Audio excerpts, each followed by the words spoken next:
Space tech से start करना था। तो फर्स्ट टॉपिक इज गगनयान। तो इस पे कोई क्वेश्चन है किसी का?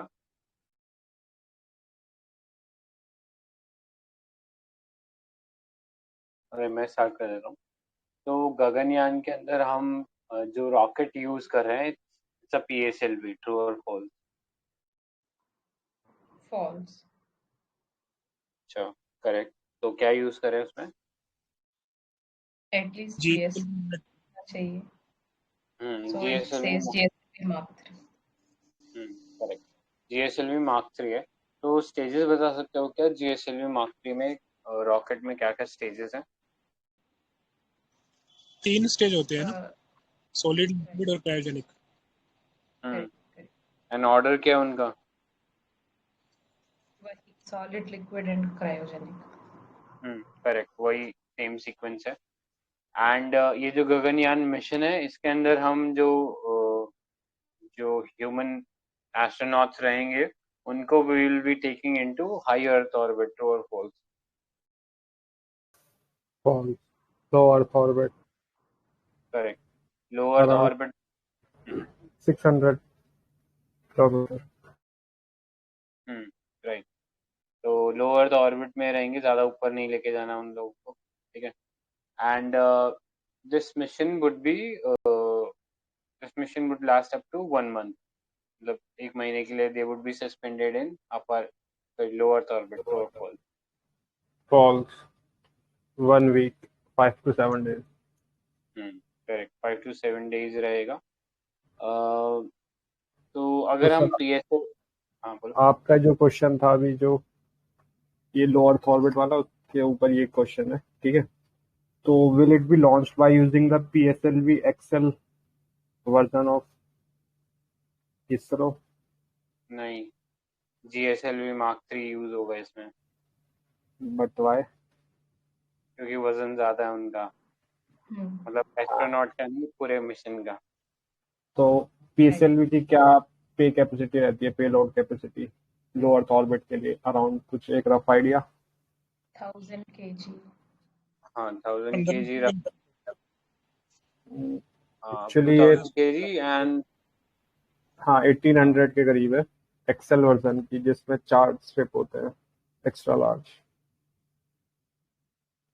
तो इसमें भी वर्जन होते हैं ना, जैसे CA होता है कोर अलोन, मतलब खाली कोर होती है उसमें। देन फिर एक डुअल स्ट्रिप वाला होता है, एक 4 स्ट्रिप वाला होता है। तो इस टाइप से वर्जन होते हैं।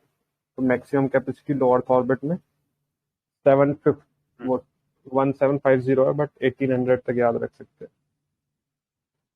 और इसकी कितनी होती है अपना GSLV मार्क 3 की?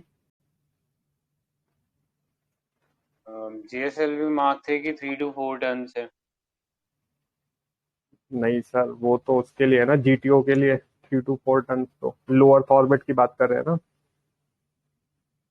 लोअर ऑर्बिट में क्योंकि तो नहीं आप बचा अगर है। जो ये, नहीं, लो अर्थ ऑर्बिट में 10,000 है, 10 टन है, ठीक है। क्योंकि जो अपना ये मॉड्यूल है ना, ऑर्बिटल मॉड्यूल जो जाएगा, मतलब जिसमें क्रू रहेगा, वो अराउंड 8,000 kg का है।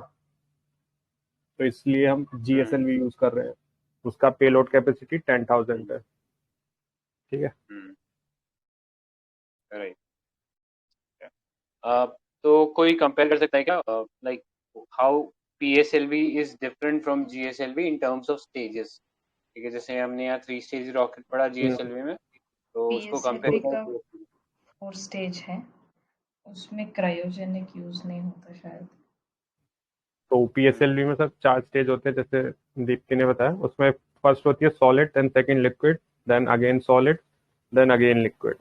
और GSLV में 3 स्टेजेस होती हैं। फर्स्ट सॉलिड, क्योंकि हमें थ्रस्ट चाहिए होता है काफी ज्यादा, मतलब अपने एटमॉस्फेयर को क्लियर करने के लिए, ठीक है। देन सेकंड अपना लिक्विड होता है, एंड थर्ड क्रायोजेनिक। तो क्रायोजेनिक के अंदर कौन से फ्यूल यूज होता है, कोई बताएगा? मतलब हम फ्यूल क्या यूज करते हैं क्रायोजेनिक स्टेज के लिए? Liquid oxygen. हाँ, एक तो ये है, और एक और भी होता है।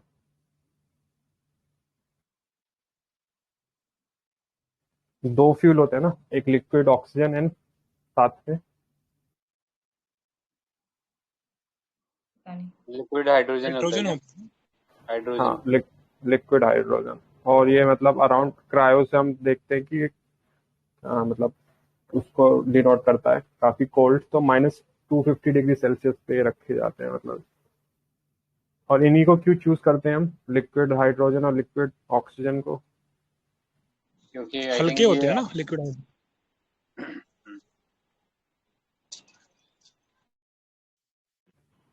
और एक ये भी होता है, इनकी जो स्पेसिफिक इम्पल्स होती है, मतलब वही पावर इज टू वेट का, वो अच्छा होता है, तो इसलिए यूज करते हैं।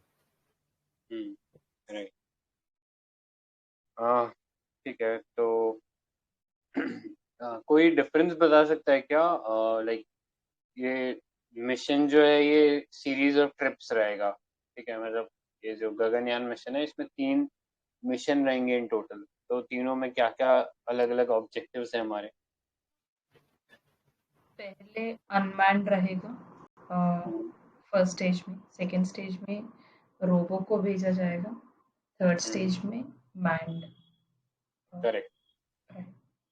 हाँ, मतलब इसमें जो स्पेस एस्ट्रोनॉट जो होंगे they would be called as Vayumitra, right?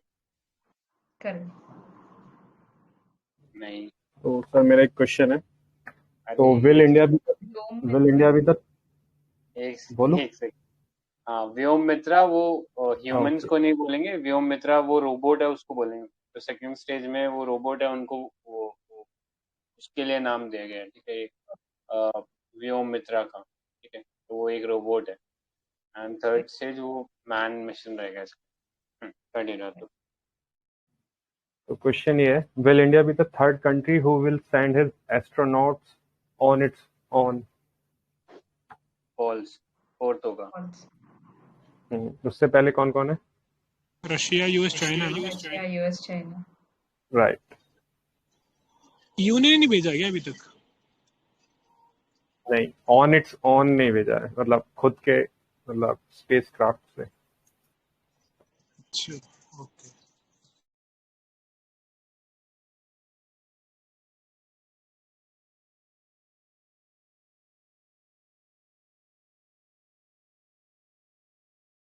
और कोई तो एक क्वेश्चन और इसके अंदर? हाँ, तो एक और क्वेश्चन है, जो गगनयान मिशन होगा ये सिमिलर साइज का होगा as compare to Russian Soyuz and Chinese Shenzhou mission? False, उनसे छोटा होगा। फॉलो अप क्वेश्चन ये रहेगा, तो यूएस का स्पेस मिशन का क्या नाम है? प्लैंड है सर अभी, ओरियन स्पेस क्राफ्ट है। और या ओरायन या ओरियन, तो वो वाला चीज रहेगा। और पता है इसमें एक ये भी है, ओरियन जो स्पेस क्राफ्ट रहेगा उसमें ये radio isotope thermoelectric generator use करेंगे। वो जो राइट। आगे टॉपिक आएगा ना, उससे रिलेटेड है ये। हम्म, ठीक है। तो ये इसको लॉन्च करने के लिए, लाइक उनको सस्पेंड रखने के लिए एक सर्टेन स्पीड चाहिए होगा, ठीक है? तो उस स्पीड को क्या बोलेंगे हम लोग? मतलब ये ह्यूमन स्पेस फ्लाइट 5-6 दिनों के लिए वो लोग ऑर्बिट में रहेंगे, तो स्पेस स्पीड को क्या बोलेंगे? एस्केप वेलोसिटी बोल रहे हो क्या, वो निकलने वाली? आई थिंक एस्केप ऑर्बिट, क्या? Orbital velocity. करेक्ट। मतलब एस्केप वेलोसिटी उससे डिफरेंट इस सेंस में है कि एस्केप का मतलब कि अर्थ के ऑर्बिट से एस्केप कर जाएगा, मतलब यहाँ यहाँ से निकलेगा और बाहर चला जाएगा, ठीक है? सो वो चीज थोड़ा सा उससे हायर रहेगा। ऑर्बिटल वेलोसिटी में हमारा ऑब्जेक्टिव इतना ही है कि हम ऑर्बिट में रह जाएं, हम अर्थ के ग्रेविटेशनल या अर्थ के इंक्लिन से बाहर ना हो जाए, ठीक है? तो वो डिफरेंस है। तो ऑर्बिटल स्पीड इसके अंदर, मतलब स्पीड वो नंबर याद रखना जरूरी नहीं है, बस ये डिफरेंस पता होना चाहिए कि ऑर्बिटल स्पीड है और एक एस्केप वेलोसिटी है, ठीक है? तो एस्केप वेलोसिटी थोड़ी सी हायर होगी, ऑर्बिटल वेलोसिटी उससे थोड़ी कम है। और कोई क्वेश्चन है किसी का? ये तो जो एस्ट्रोनॉट्स जाएंगे गगनयान में, they are selected by ISRO and Indian Air Force combinedly. True or false? हाँ, इंडियन एयरफोर्स से सिलेक्ट किए गए हैं 22 लोग, Correct. and they are being trained in NASA's facility. True or false? False. Roscosmos ने उनको ट्रेन किया है।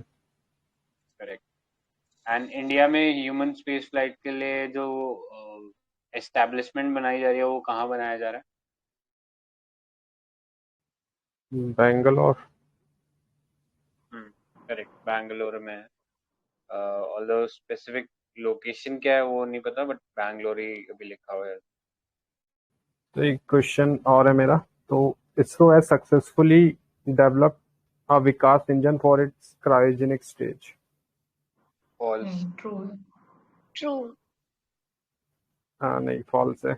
एक्चुअली वो लिक्विड स्टेज के लिए यूज करते हैं हम विकास इंजन। और ओके वो ओके। एक विकास इंजन जो है हमने फ्रांस से लिया था, उसी के बेसिस पे हमने ये क्रायोजेनिक इंजन बनाया है।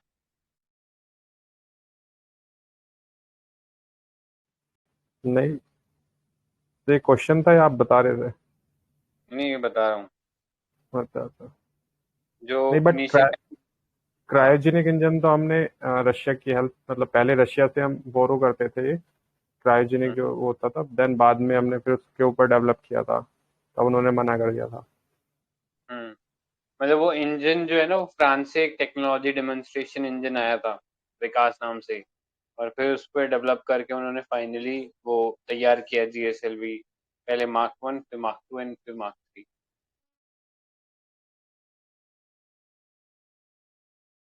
तो उस सेंस में फ्रांस का योगदान हमारे स्पेस सेक्टर में बहुत ज़्यादा है। ठीक है, तो पर देख लेना उसको।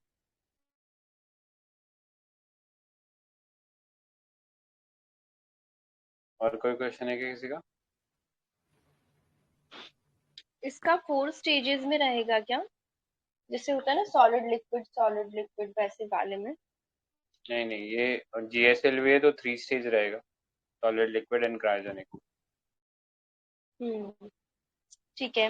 पर अभी 4 स्टेजेस में अभी हम कर रहे हैं, तो वो कौन सी सैटेलाइट में कर रहे हैं? पीएसएलवी में सब में ही है। तो वो 4 स्टेजेस है, सॉलिड लिक्विड, ऐसा ऑल्टरनेट है। अब वैसे ये वाला पार्ट हमने शुरू में डिस्कस कर लिया था, ये वाला क्वेश्चन। अच्छा अच्छा। तो ठीक है। कोई एक चीज इसमें मतलब बताएगा कोई, ऑर्बिट मॉड्यूल और डी ऑर्बिट मॉड्यूल का मतलब डिफरेंस क्या होता है? ऑर्बिट मॉड्यूल और सर्विस मॉड्यूल में कह रहे हो क्या? नहीं, उसको हाँ सर्विस भी बोल सकते हैं शायद, मे बी। डी ऑर्बिट पढ़ा है मैंने, मतलब। अच्छा। हाँ, तो ऑर्बिट मॉड्यूल या सर्विस मॉड्यूल पहले तो एक कंबाइंड यूनिट की तरह वर्क करेगा, और रॉकेट जो है उसे ऑर्बिट में पहुंचने के बाद छोड़ देगा। एंड वहां से फिर उसमें से जो सर्विस मॉड्यूल है या डी ऑर्बिटर मॉड्यूल है, वो उसको ऑर्बिट में, उसकी स्पेसिफिक ऑर्बिट में पहुंचाकर वो उससे डीकपल हो जाएगा, मतलब उससे अलग हो जाएगा।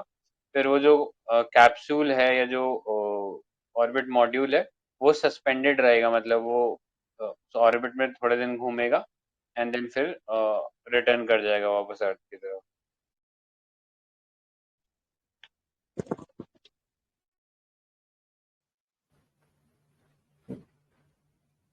नहीं, आई थिंक इसमें थोड़ा डिफरेंस ये था, मतलब मैंने ये पढ़ा था, जैसे ये जेफ बेजोस ने अपना वो ब्लू ओरिजिन करके एक वो था ना, तो वो एक हम्म। डी ऑर्बिट मतलब एक मिशन था, मतलब वो उनको स्पेस पे ले जा रहे थे, बट ऑर्बिट में वो घूम नहीं रहे थे, वो सिर्फ जाके वापस आ गए थे। ठीक है।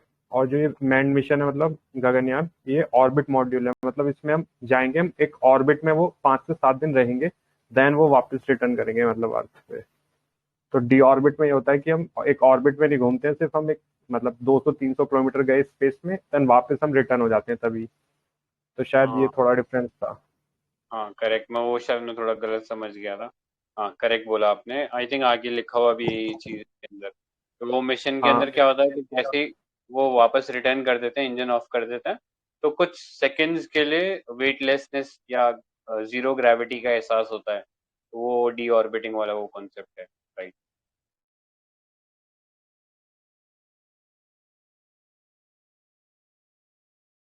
ठीक है, तो अभी recently velocity velocity trimming module किस में है?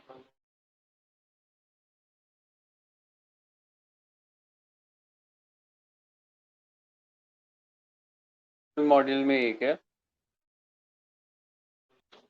ये जो SSLV है इसमें होगा ना वेलोसिटी ट्रिमिंग मॉड्यूल? पता नहीं है, बता दो क्या होता है ये।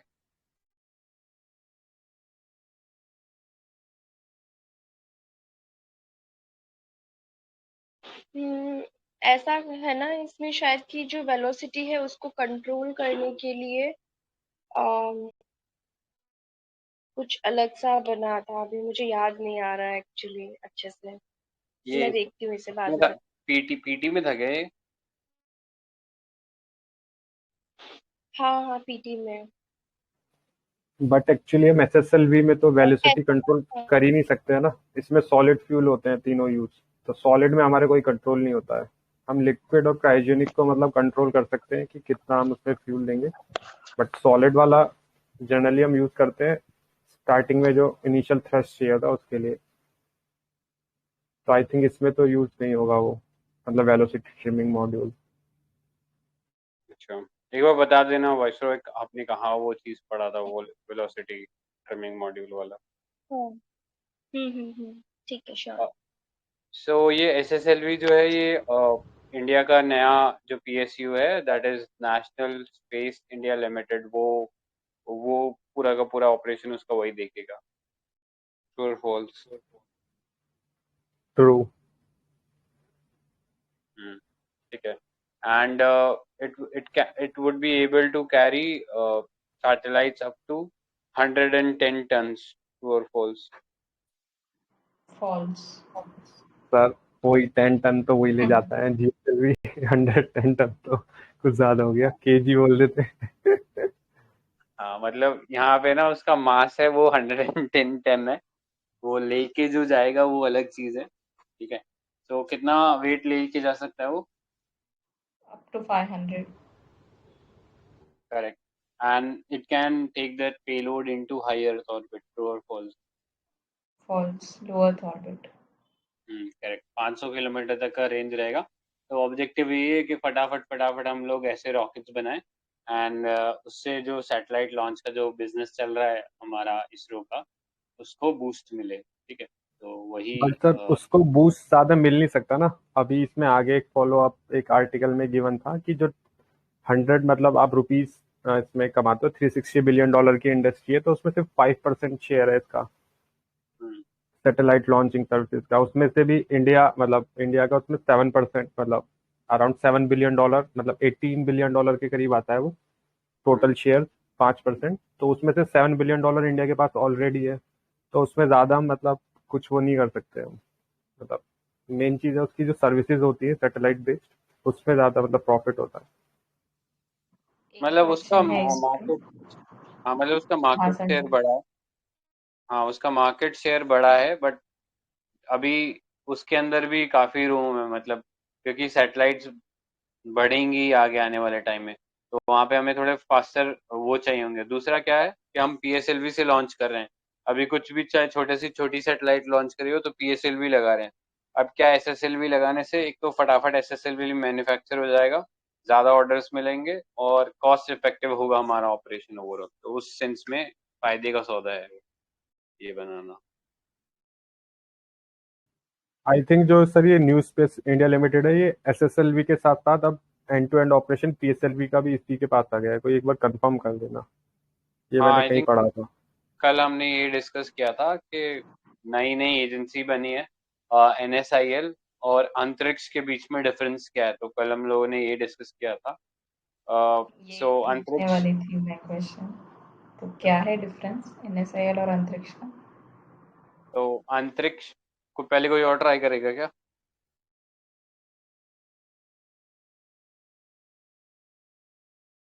ठीक है। एंट्रिक्स एंट्रिक्स वो कमर्शियल आर्म है, मतलब जस्ट डीलिंग करेगा वो फॉरेन जो कस्टमर्स होंगे, फॉरेन कंट्रीज होंगी। और जो NSIL है ना, उसमें वो प्रोड्यूस भी करेंगे जो SSLVs है, मास प्रोडक्शन।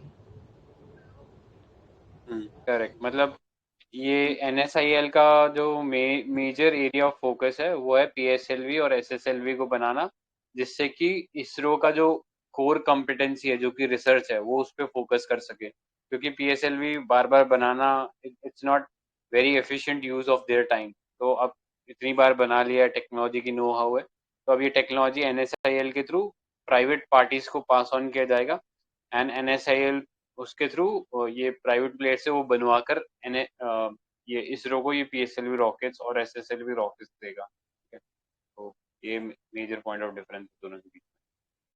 अभी मैंने ना कंफर्म किया, तो ये इसी में है, SSLV में ही है।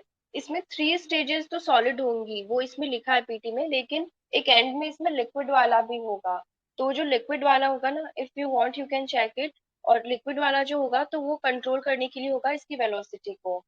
तो 3 सॉलिड स्टेजेस होंगी, बट लास्ट में एक लिक्विड वाला भी प्रोपेलेंट होगा।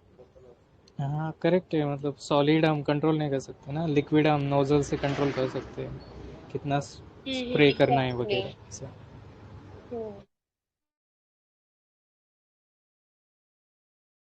ठीक है, तो नेक्स्ट पे चलते हैं। तो चंद्रयान जो 3 मिशन है, it would be orbiter lander rover kind of mission, true और false, just like Chandrayaan 2। False. क्या डिफरेंस इसमें है? ऑर्बिटर ऑर्बिटर नहीं होगा, क्योंकि ऑलरेडी जो ऑर्बिटर का काम था वो हमने चंद्रयान 2 के थ्रू मतलब कंप्लीट कर लिया। इसमें सिर्फ लैंडर और रोवर होगा। तो पिछले वाले में जो लैंडर और रोवर थे उनके नाम क्या थे? विक्रम विक्रम लैंडर लैंडर था, और प्रज्ञान। रोवर। हम्म। एंड ये कौन से पार्ट ऑफ मून पे लॉन्च करने वाले हम लोग? Southern part, south pole. Correct correct. The next एक निसार करके प्रोजेक्ट है, so what was it about? क्या फंक्शन था उसका? ये नासा और इसरो का कंबाइंड प्रोजेक्ट अर्थ ऑब्जर्वेटरी है। करेक्ट। तो सो इसमें सैटेलाइट लॉन्च होगा, वो सिंथेटिक एपरेचर रडार वाला होगा। मतलब इसमें ये बेनिफिट होता है मे बी शायद, कि जैसे नॉर्मल जो सैटेलाइट्स होते हैं वो जैसे क्लाउड कवर होता है, तो उस वजह से उनकी जो मतलब ऑब्जर्वेशन है वो रुक जाती है उस टाइम के लिए। मतलब उसके आप मतलब ऐसे ट्रांसपेरेंटली नहीं देख सकते, बट शायद सिंथेटिक एपरेचर रडार के थ्रू हम मतलब ऑल टाइम वेदर मॉनिटरिंग कर सकते हैं। हाई रेजोल्यूशन इमेजेस मिलेगा इसके वजह से। क्योंकि ये हमें रेडियो वेव्स वाला मिलता है, ये जो है ना remote sensing SAR, radio waves के थ्रू।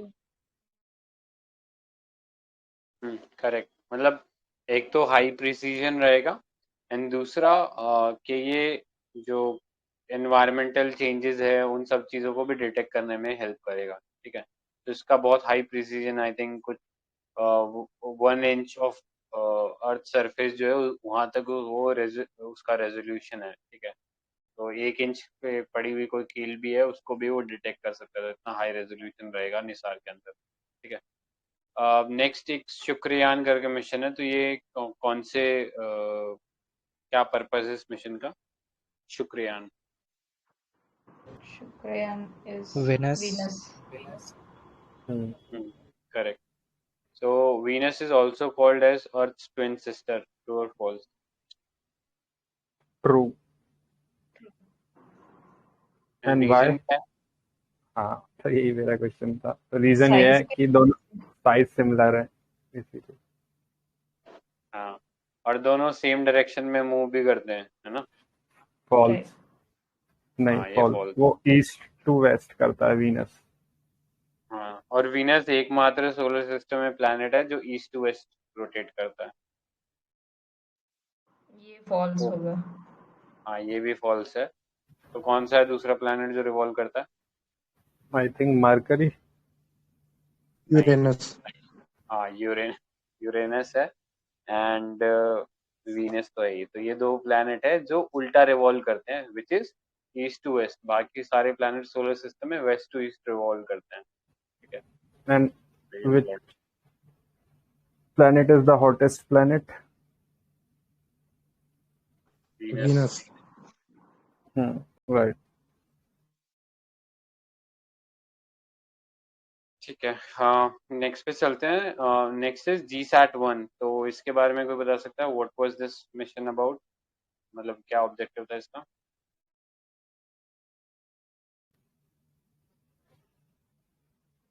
तो ये मतलब अर्थ ऑब्जर्वेशन सैटेलाइट थर्ड था उसकी सीरीज का। तो ये हम जीएसएलवी के थ्रू मतलब लॉन्च कर रहे थे, बट इसकी जो थर्ड स्टेज होती है क्रायोजेनिक, तो वो मतलब हम लॉन्च, उसमें कुछ प्रॉब्लम आ गई थी, टेक्निकल एरर आ गया था, तो उसका इग्निशन ऑन नहीं हो पाया था, तो ये अनसक्सेसफुल हो गया था ये मिशन। नॉर्मली और सैटेलाइट का वो तो पता ही है, अर्थ ऑब्जर्वेशन सैटेलाइट क्या करती है।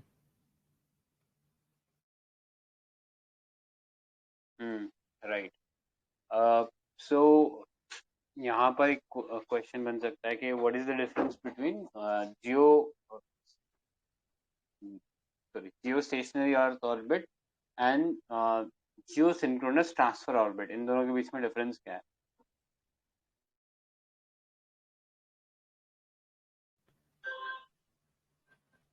हेलो।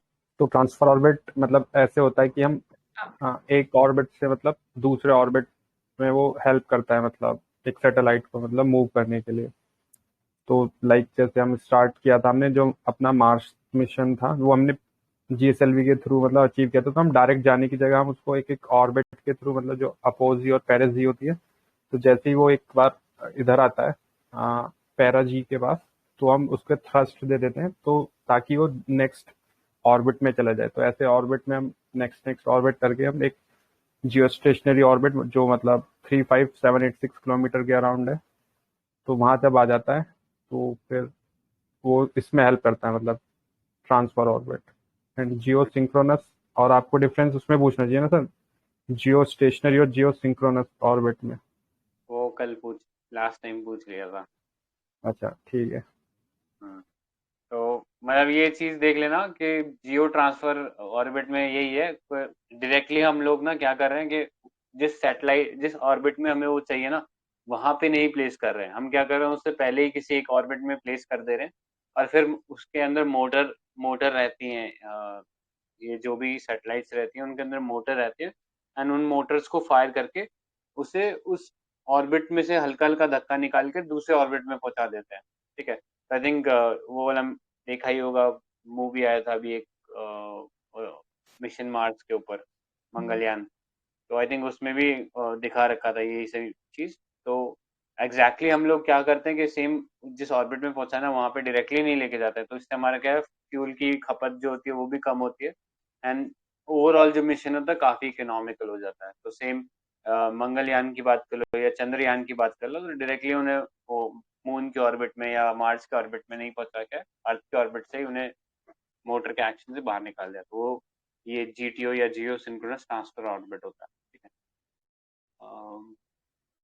और कोई क्वेश्चन है कि किसी का? ठीक है, तो ये एक रीसैट करके एक सैटेलाइट है, इसका ऑब्जेक्टिव बता दो क्या था? RISAT, RISAT।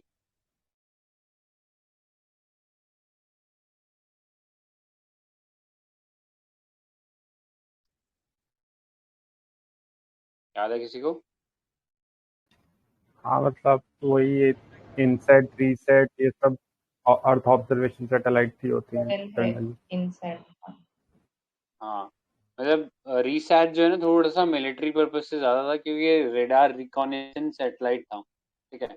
सो ये जो सैटेलाइट है, ये जितने भी रेडार्स रहेंगे अर्थ के ऊपर, उनके जो रेडियो सिग्नल्स है उनको डिटेक्ट करके पता लगा लेगा कि यहाँ यहाँ रेडार लगा हुआ है। ठीक है।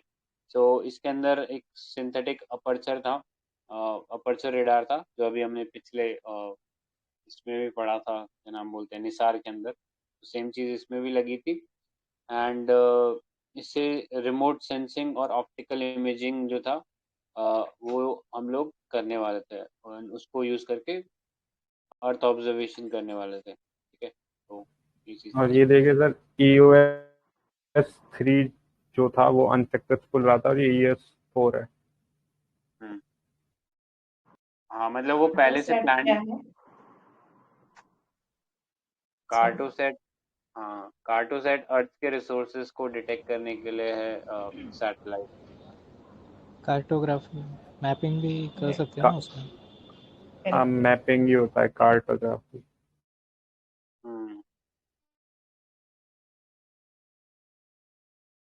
राइट। एक स्टेटमेंट था, scramjet engine uses atmospheric air at subsonic speed to provide thrust to rocket. True पर फिर से रिपीट ट्रू करना। है ये। Scramjet engine uses atmospheric air at subsonic speed to provide thrust to rocket.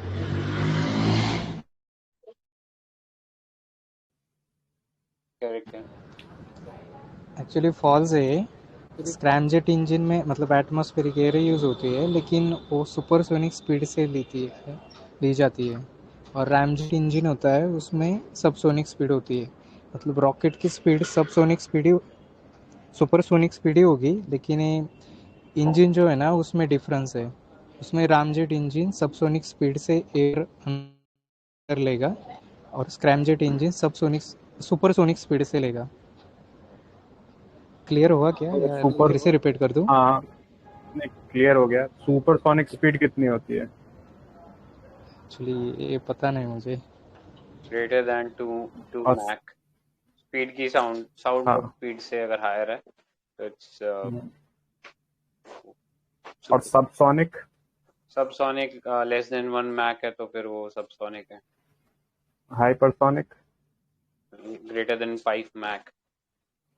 हाँ आपने गलत किया था सर, याद है टेस्ट सीरीज में क्वेश्चन? हाइपरसोनिक लेस देन 5 रैमजेट लिखा में होता था। सबसोनिक होगा ना? लेस देन 5 लिखा होता अच्छा। रैमजेट में कैनो सबसोनिक होगा ना? हाँ, रैमजेट में सबसोनिक है। ओके ठीक है, नेक्स्ट पे चलते हैं फिर। तो next topic is space debris. तो एक फिनोमेना है या एक प्रोसेस है जिसको बोलते हैं कैसलर सिंड्रोम। तो कोई बता सकता है what is it? Rising space debris due to increased artificial objects in low Earth orbit. वो तो स्पेस डेब्री का प्रॉब्लम हो गया ना। कैसलर सिंड्रोम बेसिकली ये है कि वो स्पेस डेब्री मल्टीपल लाइफ हो जाता है हाँ एक करेक्ट एक कोलिजन के वजह से। करेक्ट, मतलब कैस्केडिंग इफेक्ट हो रहा है, यानी एक स्पेस डेब्री से और बहुत सारे स्पेस डेब्री अपने आप बनते चले जा रहे हैं। ठीक है, तो वो कैसलर सिंड्रोम है। तो इसके रिगार्डिंग इंडिया ने एक इनिशिएटिव लिया है जिसका नाम है नेत्रा।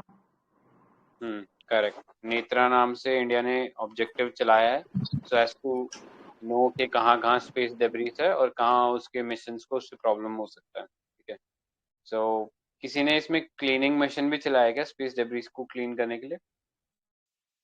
हाँ, इसमें जापान ने शायद। ईयू का भी है ना, रिमूव डेब्रिस। हाँ EU का भी है, राइट। एंड एक सवाल पूछता हूँ कि majority of the space debris lies in the high earth orbit, true और false? False. False. Low Earth orbit. Correct, ज्यादातर लो अर्थ ऑर्बिट के अंदर है।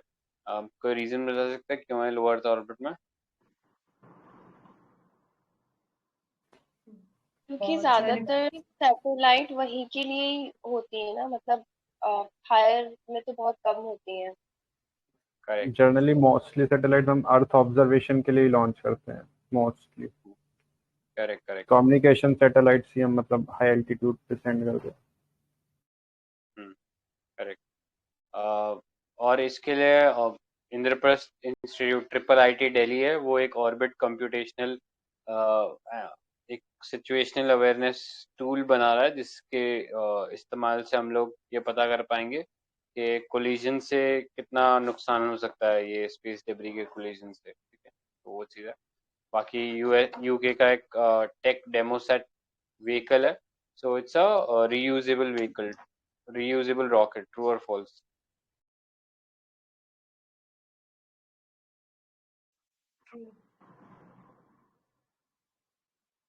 नहीं ये फॉल्स है ना, वो खुद से ही मतलब अपने आप को डीएक्टिवेट मतलब खत्म कर देता है, हाँ तब उसका करेक्ट। लाइफ ओवर हो जाता है।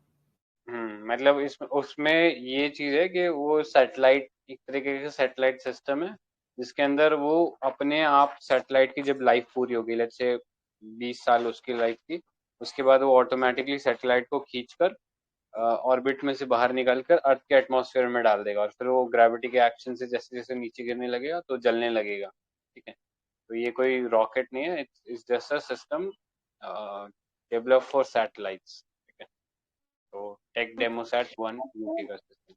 एक क्वेश्चन था कि इंडिया ने अभी तक रीयूजेबल वाला सैटेलाइट वो रॉकेट बनाया है क्या? है क्या, मतलब हमारे पास में ये टेक्नोलॉजी? हाँ मतलब शायद एक ऐसे ही एक्सपेरिमेंट बेस पे तो हमने कुछ अचीव किया था इसरो ने, हाँ मतलब एक्सपेरिमेंट बेस पे था टेक्नोलॉजी तो। डेमोन्स्ट्रेशन किया था मे बी। हाँ डेमोन्स्ट्रेशन था, तो उसको आई थिंक वो कहना कि हमारे पास ये टेक्नोलॉजी वो थोड़ा ज्यादा हो जाएगा। अच्छा, ठीक। The question है international guidelines suggest removing spacecraft from low Earth orbit within 50 years of the end of their mission. ये true है false है? फॉल्स है, इट्स 25 years।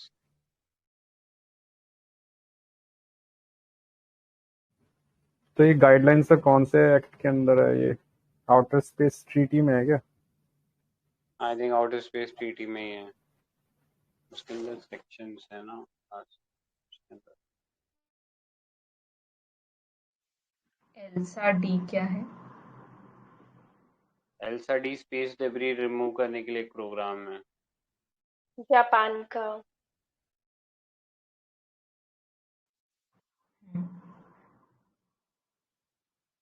मिशन शक्ति क्या था? वो इंडिया का स्पेस डेब्री रिमूवल प्रोग्राम है। नहीं स्पेस डेब्री नहीं। वो तो बढ़ाने का प्रोग्राम था। हाँ मतलब उसमें हमने मिसाइल यूज करके किसी हॉस्टाइल सैटेलाइट को टारगेट करने का वो ओके, मिशन था। राइट। तो लो अर्थ ऑर्बिट में हमने एक सैटेलाइट उड़ाया था उससे, तो एक तो एंटी उसमें, सैटेलाइट ऑपरेशन कह सकते हैं। हाँ तो सर उस पर फॉलो अप क्वेश्चन है, तो उसमें हमने एक कौन सी सैटेलाइट को बर्न कर।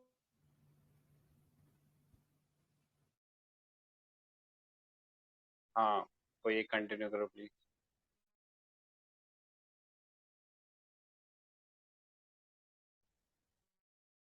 कैनिंग आप कंटिन्यू करो। कंटिन्यू।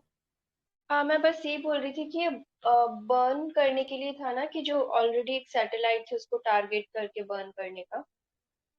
हाँ बर्न कह लो या ब्लास्ट कह लो, वो मतलब सेट मिसाइल यूज करके उड़ा दिया था उसको। तो सर मेरा उस पर फॉलो अप क्वेश्चन है कि उसमें हमने कौन सी मतलब एनर्जी यूज की थी? क्या हमने उसमें कुछ वॉरहेड लगाया था क्या अपनी मिसाइल में? नहीं, काइनेटिक एनर्जी से टेक दिया था उसको, सही है। क्योंकि वो स्पेस डेब्री का ही डर था ना कि अगर ब्लास्ट कर देते तो फिर उसके टुकड़े हर जगह फैल जाते और फिर सब लोग आ नहीं जाते सर, इंडिया को। ब्लास्ट हम कर भी नहीं सकते ना, आउटर स्पेस ट्रीटी का वायलेशन हो जाता। हाँ वो तो चीज है ही कि ट्रीटी का वायलेशन, लेकिन उससे डेब्री जो था वो इतना ज्यादा फैल जाता ना कि फिर सारी सैटेलाइट्स में वो कैसलर सिंड्रोम वहीं आ जाता। ठीक है, और किसी को कुछ ऐड करना है क्या इसमें? इंडिया पार्ट है आउटर स्पेस ट्रीटी? हाँ हाँ India is not a member of outer space treaty ना?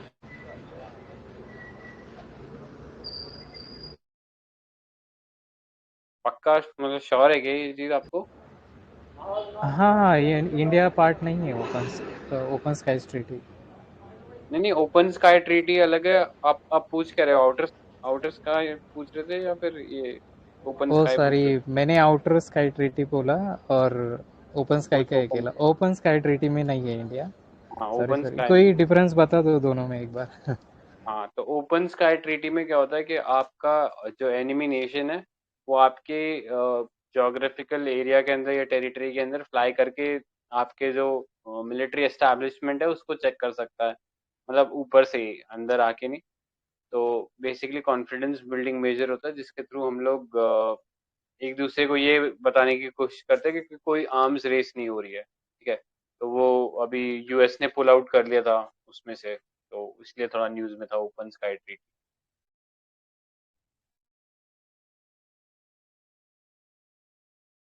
हाँ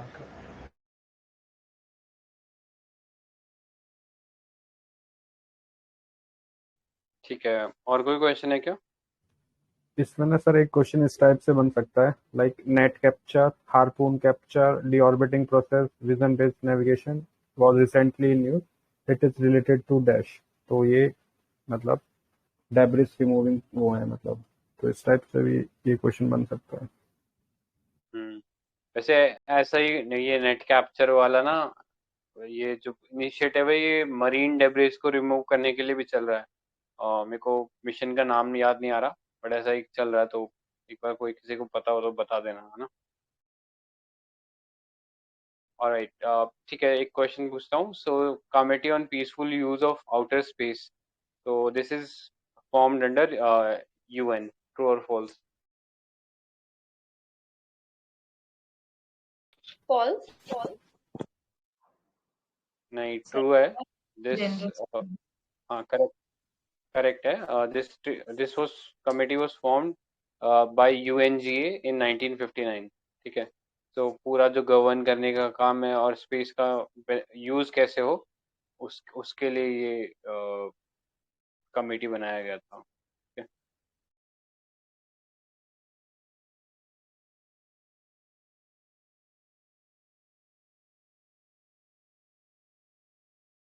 बाकी सेल्फ हीटिंग रॉकेट्स और वैनिशिंग सैटेलाइट्स है, इस पे इसरो काम कर रहा है। एंड सेल्फ एक्सप्लेनेटरी है कि ऐसे रॉकेट्स बनाना जो अपने आप ही खत्म हो जाएं, जैसे अभी हम पढ़ रहे हैं लॉन्ग मार्च 5B जो था, उसके डेब्रीज जो थे वो मालदीव्स में और उससे पहले आइवरी कोस्ट में गिर गए थे। तो कोई बता सकता है कि ये लॉन्ग मार्च जो रॉकेट है ये कौन सी कंट्री का स्पेस व्हीकल है? चाइना। ना। लॉन्ग मार्च का कुछ सिग्निफिकेंस है क्या?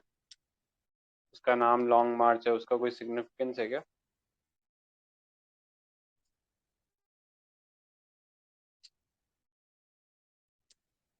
सो अगर चाइनीज हिस्ट्री आप पढ़ोगे तो जो कम्युनिस्ट थे ना, वो जब चियांग शेक, क्या नाम था, चियांग काई शेक, हाँ, तो उससे बचने के लिए उन्होंने ना एक पूरा लंबा रास्ता लिया था through different jungles and provinces of China.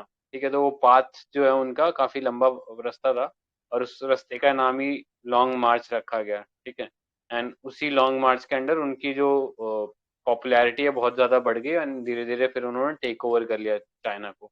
तो इसलिए हिस्ट्री में उनका बहुत बड़ा सिग्निफिकेंस है उस लॉन्ग मार्च इंसिडेंट का। और कई बार न्यूज में आता है जब भी उनकी वो एनिवर्सरी होती है, तब हर बार वो लॉन्ग मार्च जो है वो न्यूज में रहता है।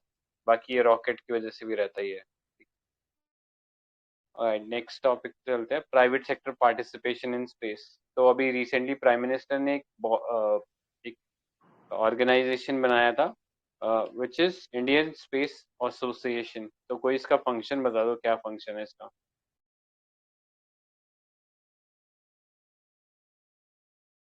मतलब ये एक तरह से सिंगल विंडो एजेंसी रहेगी ना, जो कि मतलब ये जितना भी मतलब लिंकेजेस है, मतलब इंडस्ट्रीज का, प्राइवेट प्लेयर्स का, सब जगह जो और बाकी लोग हैं उनको एक जगह मतलब एक कैसे बताएं। स्टेक होल्डर्स हो गए सारे, हाँ। उनको लेके आ जाएगा एक प्लेटफॉर्म पे। हम्म। राइट, करेक्ट है। और कुछ ऐड करना है किसी को इसमें? एक ऐसे ही लेम सा क्वेश्चन है, इसका नाम ISPA क्यों रखा हमने, ISA क्यों नहीं रखा? आईएसए नाम से इंटरनेशनल सीबेड अथॉरिटी है इसलिए। अरे सर, सी बैड हुआ ना, तो इंटरनेशनल सोलर अलायंस नहीं है। अच्छा अच्छा, हो गया, सही है। सी बैड वाला तो अलग है, वो तो बी आ गया उसमें। अच्छा, ठीक है। और एक जो सर आपने बताया था लॉन्ग मार्च वाला, उसके जो डेब्रीज थे, अगर जो वो मतलब किसी कंट्री के ऊपर फॉल हो जाते, तो उसकी लाइबिलिटी किसके होती है, मतलब उस एजेंसी की जो प्राइवेट प्लेयर का रॉकेट होता है, या गवर्नमेंट की होती है वो? उस गवर्नमेंट की होती है, चाहे राइट। प्राइवेट हो चाहे पब्लिक हो। संजय, जो आप बोल रहे हो तियानमेन मैसेकर के बारे में बोल रहे हो क्या? नहीं नहीं, टियानमेन मैसेकर इज 1989 का है वो तो, सॉरी 19, हाँ मतलब 1989 या 91 का है।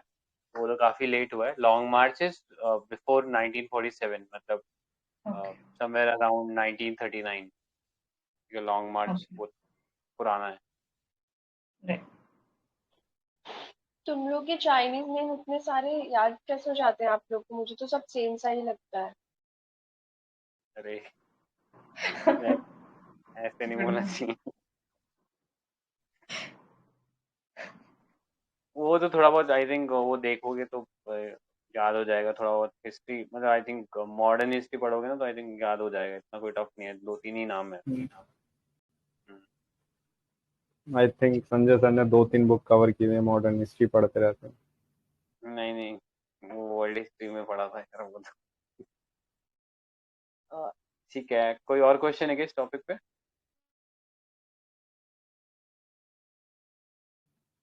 मतलब ये भी डायरेक्ट क्वेश्चन इस टाइप से बन सकता है, ये version galactic blue origin SpaceX, तो ये न्यूज़ में थे, तो क्यों थे? हाँ, इसमें एक और चीज है ना कि जो स्पेस टूरिज्म वाली बात कर रहे हैं, तो ये इसमें ऐसा नहीं है कि स्पेस में मतलब ऐसे एक बार ले जाकर और वापस ले आएंगे। लेकिन एक है जो वहां पे कौन सी कंपनी का है, I am not able to recall, लेकिन वो वहां पे मतलब लैंड करवाएंगे टूरिस्ट को। ऐसा कुछ था ना, इसमें याद है किसी को? हाँ आई वो थिंक, स्पेस स्पेस होटल वाला जो कॉन्सेप्ट था। हाँ ये डिड यू नो में लिखा हुआ है, वो जो वॉयजर स्टेशन है, तो एक होटल मतलब बना रहे हैं वहाँ पे, रिजॉर्ट टाइप, ऊपर है थोड़ा सा वो,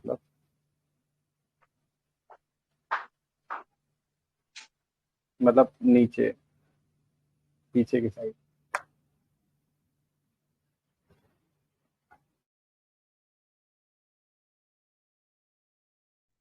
ऑर्बिटल असेंबली कॉर्पोरेशन जो है ना वो ये काम कर रहा है, ठीक है। तो एक्स्ट्रा ही है ये तो इन्फॉर्मेशन। ऑलराइट, तो स्पेस टूरिस्ट के लिए भी आउटर स्पेस ट्रीटी में प्रोविजन है क्या? ट्रू और फॉल्स? नहीं है, फॉल्स है, कोई भी इंटरनेशनल स्पेस लो नहीं है फॉर स्पेस टूरिस्ट। करेक्ट। एक कॉन्सेप्ट है कार्मेन लाइन का, तो कोई बता सकता है क्या था कार्मेन लाइन? तो कार्बन लाइन अराउंड 100 किलोमीटर पे होती है, like troposphere, stratosphere, then mesosphere 85 kilometre के अराउंड मतलब हो जाता है, उसके बाद आती है कार्बन लाइन। हाँ तो यूज क्या होता है, मतलब क्या फंक्शन क्या है कार्बन लाइन का, उसके एग्जिस्टेंस का क्या वो सिग्निफिकेंस? मतलब उसके बाहर जाने के बाद मतलब शायद ग्रेविटी पुल से हम थोड़ा ऊपर निकल जाता। वहां तक जाने में तो हमें थोड़ा सपोर्ट मिल जाता है लिफ्ट होने में। और कार्बन लाइन जो एक इमेजिनरी लाइन टाइप सी है, मतलब ऐसे हमने बनाई है, उसके बाद में कुछ ऐसा हमें सपोर्ट नहीं मिलता। करेक्ट। तो कार्बन लाइन के बाद जो अर्थ से जो ट्रस्ट मिल रहा था वो मतलब अर्थ से जो हेल्प मिलता है वो खत्म हो जाता है, ठीक है। एंड एंड उसके अंदर बेसिकली ये रहता है कि उस पॉइंट के बाद वेटलेसनेस या ग्रेविटी जीरो हो जाती है, ठीक है। तो उस सेंस में इम्पोर्टेंस है उस चीज का। एंड यहीं पे हमने वो ऑर्बिटल और सब ऑर्बिटल फ्लाइट, जिसको आई थिंक छड्डी ऑर्बिटल फ्लाइट बोल रहे थे अभी अतुल सर, ठीक है। तो वो यहीं पे ही डिफरेंस, पॉइंट ऑफ डिफरेंस आता है, ठीक। सर वो गलत बोल दिया मैंने, शायद डी ऑर्बिटल नहीं है, सब ऑर्बिटल है वो। वही मैं कहूँ, मैं ऑर्बिटल तो पढ़ा ही नहीं था इसमें। हो जाता है सर। राइट। तो आई थिंक वेलोसिटी का भी हमने डिफरेंस देख ही लिया था, ऑर्बिटल में हायर वेलोसिटी चाहिए, सब ऑर्बिटल में थोड़ी लोअर वेलोसिटी चाहिए, ठीक है। तो ये था। कुछ और ऐड करना है क्या किसी को? मतलब यूपीएससी यहाँ से भी क्वेश्चन पूछ लेता है ज्योग्राफी में, जैसे ट्रोपोस्फेयर, स्ट्रेटोस्फेयर, तो कोई बताएगा कि एनसीईआरटी में एक गिवन है, ऑक्सीजन कितने किलोमीटर तक प्रेजेंट होता है?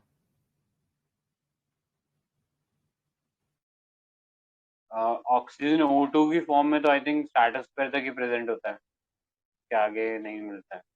उसके आगे नेसेंट ऑक्सीजन होता है। हम्म, तो एनसीईआरटी में गिवन है 120 किलोमीटर तक प्रेजेंट होता है। कार्बन लाइन और हो गया है। ये भी इम्पोर्टेंट है, जो अपने ये मीटियोर्स या एस्टेरॉइड्स कुछ भी आते हैं, मतलब एटमॉस्फेयर में, जैसे रॉकेट भी वापस आता है, सैटेलाइट भी, तो कौन सी लेयर में वो बर्न होते हैं। मीटोस्फेयर। राइट। कोई डिफरेंस बता सकता है मीटियोराइट में और मीटियोराइड में?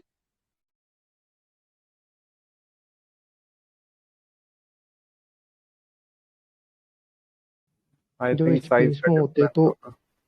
नहीं, जब स्पेस में होता है तो तब उसे मीटियोरॉइड बोलते हैं। जब वो अर्थ के एटमॉस्फेयर में आ जाता है तो मीटियोर बोलते हैं, और जब वो अर्थ की सरफेस को टच कर देता है ना तो वो मीटियोराइट हो जाता है।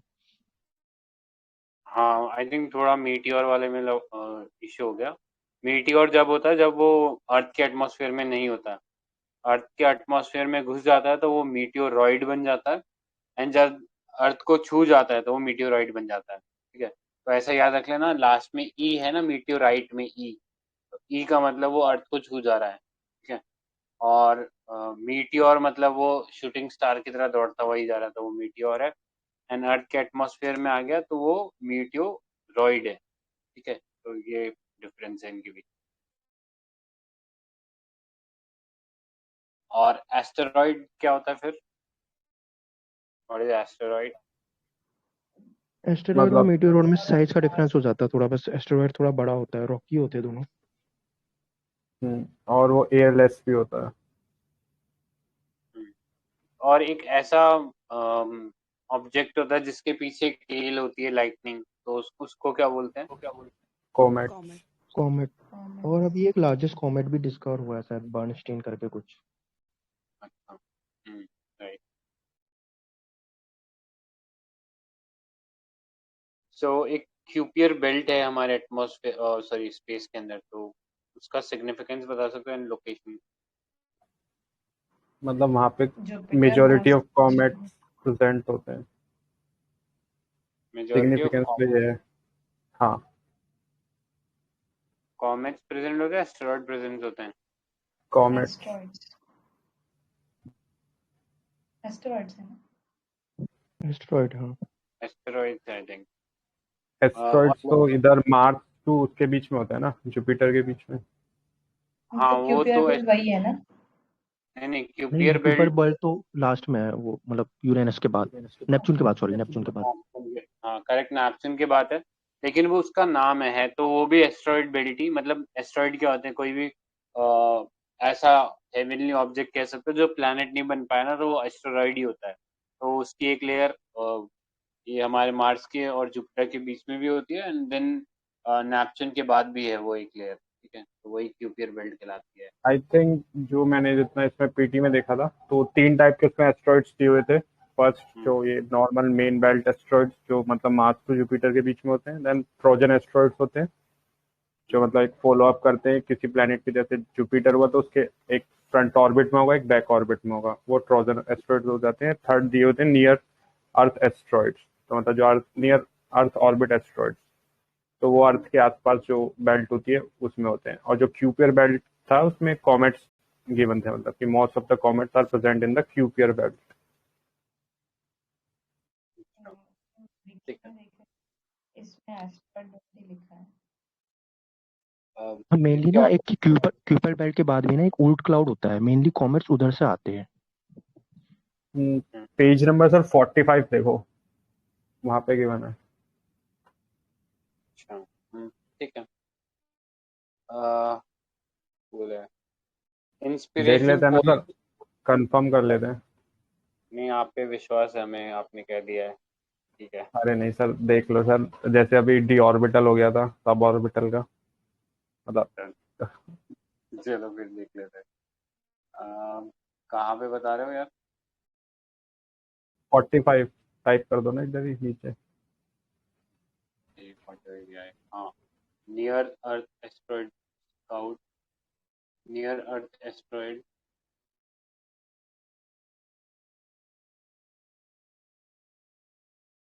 इसमें कॉमेट कहाँ लिखा है? ये तो ना ऊपर। There are likely billions of comets orbiting our sun in Kuiper belt. हाँ तो मतलब कॉमेट्स एग्जिस्ट कर रहे हैं, वो चीज नहीं, बट मेजोरिटी वो एस्टेरॉइड्स ही होते हैं उसके अंदर।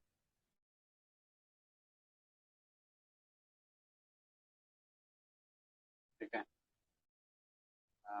ओके। तो इंस्पिरेशन 4 क्या है? इंस्पिरेशन 4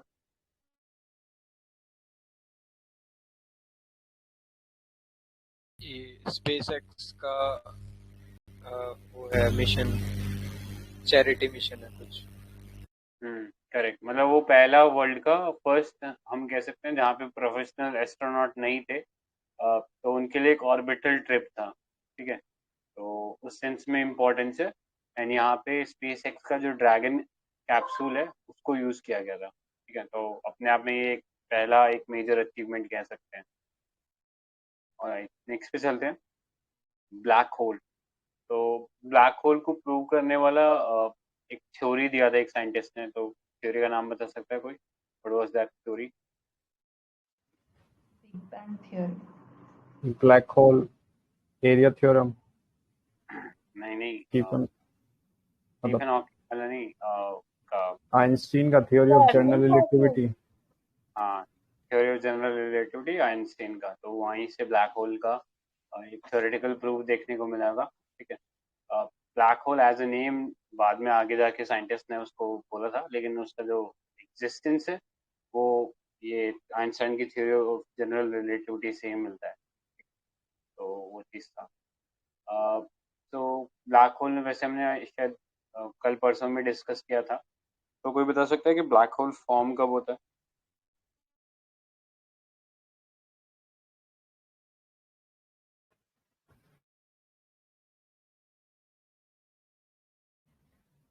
आई थिंक तो सर जब कोई स्टार होता है मे बी सन से 5 टाइम्स बिगर मे बी, तब उसकी लाइफ साइकिल खत्म हो जाता है शायद, तब वो शायद कन्वर्ट हो जाता है उसमें। करेक्ट, एकदम। मतलब हमने ये कोलाइड होने पे भी हो जाता है ना, दो स्टार्स है बड़े, वो कोलाइड होंगे तब भी। हाँ, मतलब मेजरली हमें वो साइज का ही देखना है कि साइज कितना है। तो जैसे हम स्टार फॉर्मेशन की साइकिल देखोगे, आई थिंक ये शायद जो एटलस एटलस बुक है ना, उसके पहले जो पेज है उसमें भी गिवन है ये स्टार फॉर्मेशन की एक साइकिल होती है। तो उसके अंदर अगर उसका वेट जो है हमारे सोलर सन के जो मास से अगर कम है तो एक वाइट डॉर्फ बनेगा, और उससे अगर वो 5 टाइम्स ज़्यादा है तो एक सुपरनोवा एक्सप्लोजन होगा और उसके बाद ब्लैक होल बन जाएगा। ठीक है, तो वो जो लिमिट जो बात करी है वो चंद्रशेखर लिमिट जो है वो वहीं से मिलती है हमें। ठीक है, जो हमारे इंडियन साइंटिस्ट ने निकाली है, तो वो चीज़ इम्पोर्टेंट है। नेक्स्ट कुछ इवेंट्स इससे रिलेटेड है, जैसे कि इवेंट होराइजन एक चीज़ होती है। ये भी आई थिंक डिस्कस किया था आज के लेक्चर में, तो कोई ब्रीफली एक्सप्लेन करेगा क्या होता है इवेंट होराइजन?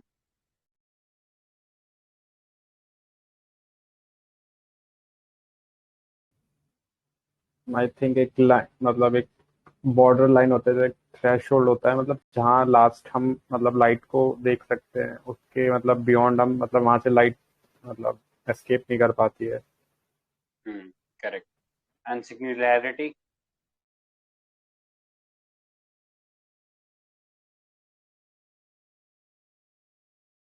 ग्रेविटेशनल वेव्स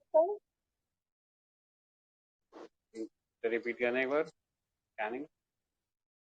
कुछ रिलेटेड टू ग्रेविटेशनल वेव्स क्या सिंगुलैरिटी? नहीं, वो ब्लैक होल से रिलेटेड है। सिंगुलैरिटी मतलब एक वन डायमेंशनल पॉइंट है जहाँ पे कि जो वॉल्यूम है बहुत कम है एंड डेंसिटी इनफाइनाइट है, जिसकी वजह से वहाँ से लाइट भी एस्केप नहीं कर सकती, तो उसको सिंगुलैरिटी बोलते हैं। ठीक है, तो अभी रिसेंटली ब्लैक होल के पर्सपेक्टिव से एक बहुत इंपॉर्टेंट मेजर ब्रेक थ्रू हुआ था इवेंट होराइजन टेलीस्कोप के थ्रू। तो कोई बता सकता है क्या हुआ था? Viceroy is saying right only, मतलब ग्रेविटेशन से मतलब डेफिनेशन ये है सिंगुलैरिटी का कि ऐसा कंडीशन है वहाँ where gravity is so intense that space time itself breaks down, मतलब वो space time is dual, right? तो hmm, space time itself breaks down catastrophically, ऐसा कुछ लिखा है। मतलब मुझे लगा सिंगुलैरिटी का वो मीनिंग हो सकता है। हाँ करेक्ट है, वो चीज़ करेक्ट है। थिंक शायद कुछ ऑडियो में प्रॉब्लम होता है, इसके साथ सुनाई नहीं किया। करेक्ट है। ठीक है, तो इवेंट होराइजन टेलीस्कोप एक इम्पोर्टेंट इवेंट हुआ था, तो बता सकते हो उसमें हुआ क्या था बेसिकली? इवेंट होराइजन टेलीस्कोप क्या उसके थ्रू? आई थिंक उसने फर्स्ट ऑप्टिकल इमेज कैप्चर की थी ब्लैक होल की। Correct. First optical image capture हुआ था इवेंट होराइजन टेलीस्कोप के थ्रू। सो ये कौन सा ब्लैक होल बट कैप्चर किया था? क्वेश्चन तो सर यहाँ ये बनेगा ना कि हम जैसे ब्लैक होल को मतलब देख नहीं पाते हैं, तो उसने कैप्चर क्या किया था? मतलब इमेज हाँ। में जो कैप्चर किया था, तो वो कैप्चर क्या किया था? तो उसने यही इवेंट होराइजन ही कैप्चर किया था। मतलब जो करेक्ट। लास्ट वो होता है, रिंग सी होती है जो, जिसमें क्लाउड्स और ये सब होते हैं, पार्टिकल्स मूव कर रहे होते हैं उसके अराउंड। करेक्ट। एक फॉलोअप क्वेश्चन ब्लैक होल पे। अगर दो ब्लैक होल आपस में इंटरैक्ट करते हैं तो ग्रेविटेशनल वेव्स प्रोड्यूस होती हैं, ट्रू और फॉल्स? ट्रू। करेक्ट है, ट्रू है। सो नेक्स्ट क्वेश्चन रहेगा कि इवेंट होराइजन टेलीस्कोप के थ्रू हमने सजिटेरियस जो पहला ब्लैक होल इमेज किया गया था, इट वाज सजिटेरियस है, ट्रू और फॉल्स? फॉल्स, ट्रू है ये। क्योंकि पहला नेशियर 87 से किया था, सैगिटरस में भी सेकंड था। Correct correct. तो मीसियस 87 पहला था एंड देन सजिटेरियस ए था। ठीक है, तो यहाँ पे वो सब ये पॉइंट्स भी लिखे हुए हैं, क्या क्या होता है। सिंगुलैरिटी होता है, इवेंट होराइजन देख लिया हम लोगों ने। एक एक्रेशन डिस्क होता है। एक्रेशन डिस्क क्या, यहाँ पे एक बहुत ही वॉयलेंट तरीके से जो गैसेस या जो डस्ट होता है वो सेंटर की तरफ एक खिंच रहा होता है। ठीक है, तो उसकी वजह से वो गोल गोल डायरेक्शन में बन जाता है, उसी को एक्रेशन डिस्क बोलते हैं। ठीक है, वो एक इम्पॉर्टेंट टर्म है। और कोई क्वेश्चन है किसी का इस पे? तो इसमें एक पीवाईक्यू भी डायरेक्ट पूछा हुआ है, मतलब तो उसमें ये वन था जैसे सिंगुलैरिटी, इवेंट होराइजन और एक और कोई टर्म दिया था, it is related to dash. तो चार ऑप्शन दिए थे, तो ब्लैक होल से रिलेटेड थे ये। तो नेक्स्ट टाइम शायद इनकी डेफिनेशन डायरेक्ट भी पूछ सकता है कि सिंगुलैरिटी वाज इन यूज, तो ये क्या होता है। तो ये भी मतलब देख लेना। राइट, आज भी हमने वो एक क्वेश्चन डिस्कस ही किया था लेक्चर के अंदर। राइट, ठीक है। तो और कोई क्वेश्चन है किसी का?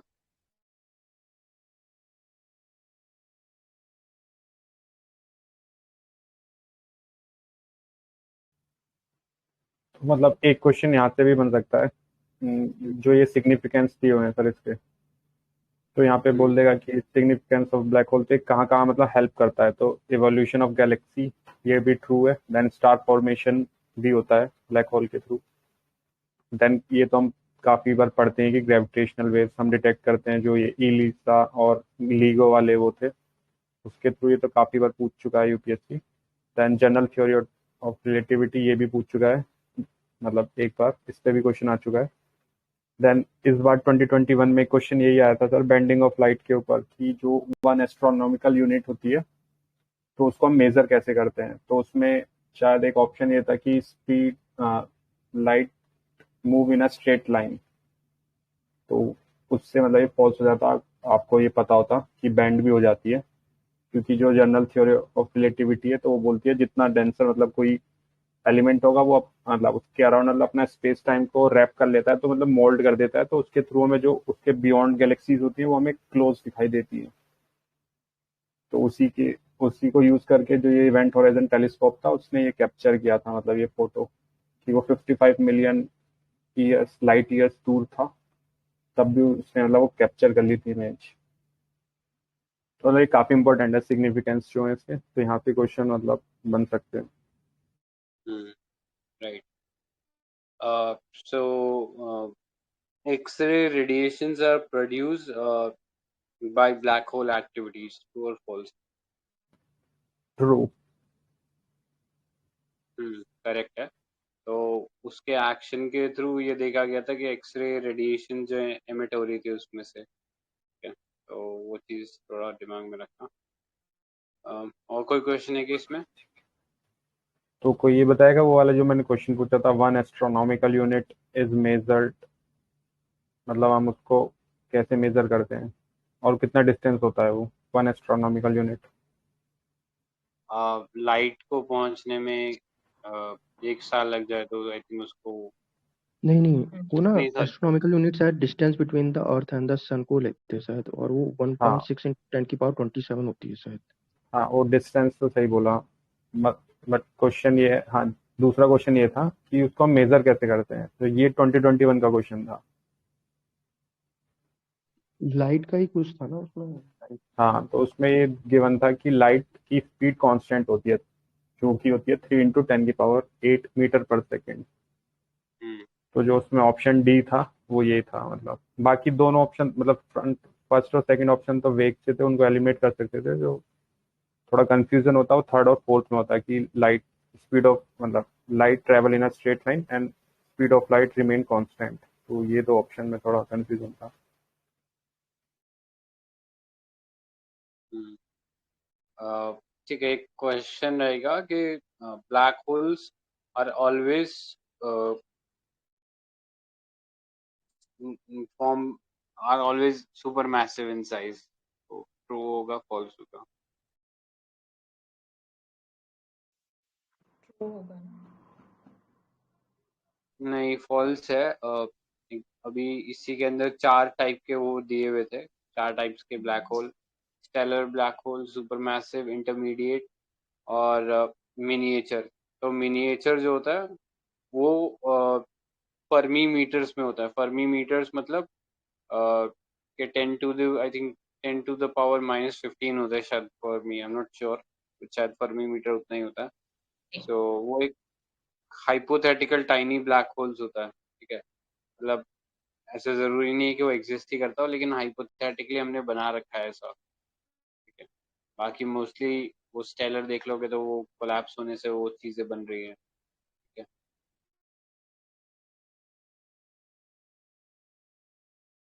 Alright, then I think next पे चलते हैं।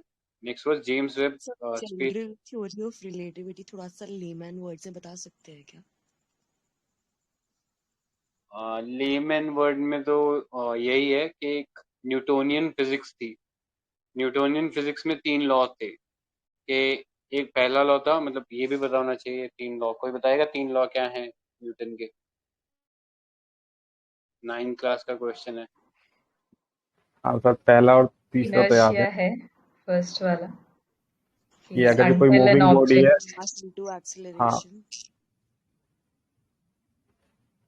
कोई कोई एक जना बोल पहला दो।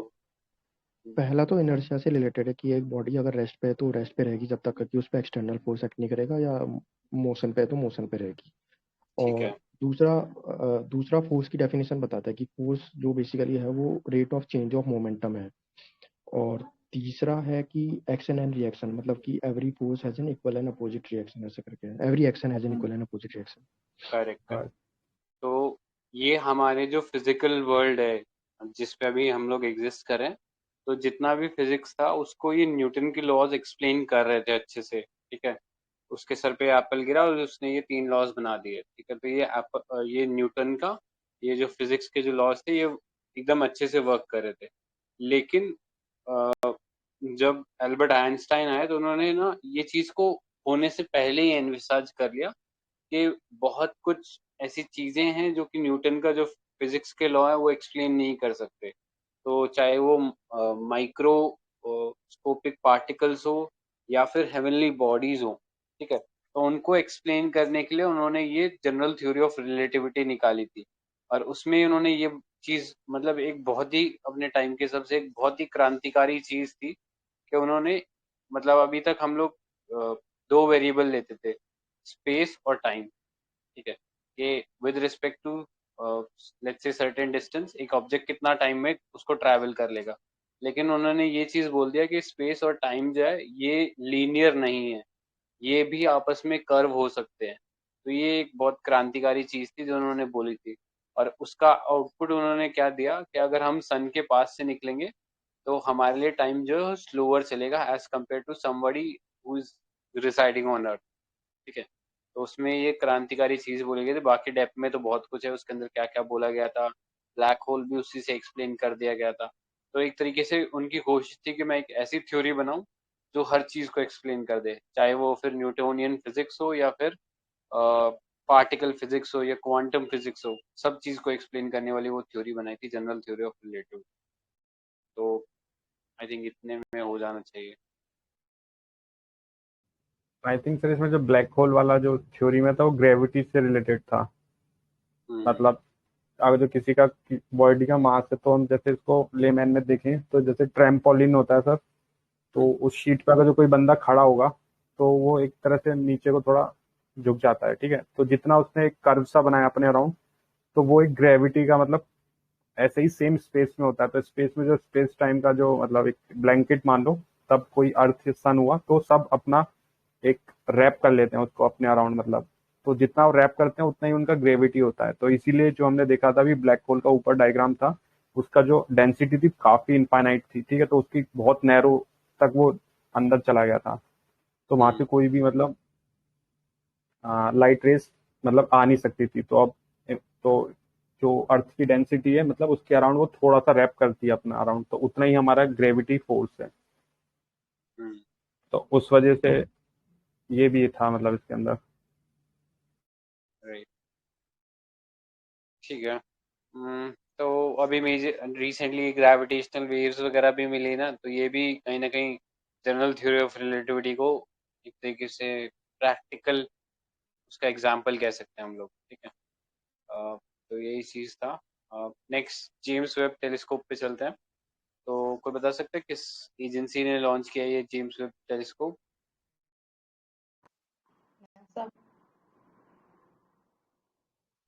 राइट, नासा ने लॉन्च किया था। एंड ये एक बहुत इम्पोर्टेंट पुराना एक टेलीस्कोप है, उसको रिप्लेस कर रहा है। तो उसका नाम बता सकता है कोई? हाँ करेक्ट, हबल था।